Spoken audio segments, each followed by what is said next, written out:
Teacher Qingfeng, how do we draw hair? A lot of students don't know how to express the intricate strands of hair, and it ends up looking like they want to draw 1,000 individual hairs. So today, I'm going to teach you how to express textured hair. Let's start by drawing a square. In the square, find the general outline of the hair. Let's also roughly sketch the outline of the face, and locate the parting hairline and the bottom of the bangs. Note that the bottom of the bangs is about halfway up the length of the head, slightly above that. Make the position, and draw the grouping and direction of the hair. Then, we find the boundary between light and dark in the hair, which is the structural line of the hair.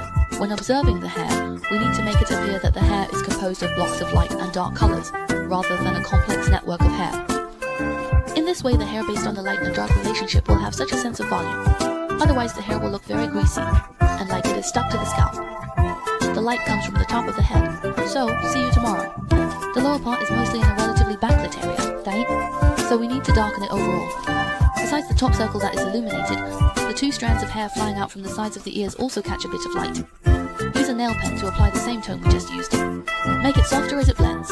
During the application process, we need to transition the tones from the dark side along the light-dark boundary towards the lighter grey areas, and also add a bit of light grey to the illuminated parts of the hair. Pay attention to the transition from the dark side of the hair to the light side. It should be a relatively smooth transition. In order to increase the craft effect, we slightly increase the projection relationship of the bottom of the hair, where the skin meets the bottom of the neck, so that the general volume and light and dark blocks of the whole hair appear, and then we use paper towels to evenly soften the whole tone. Next, we use an eraser pen. What about my side? Rub out the bright coloured hair on the illuminated side of the hair. What about the details of the hair? It actually only exists in the light receiving part. We cannot see the backlit part clearly. It is basically a black or grey area.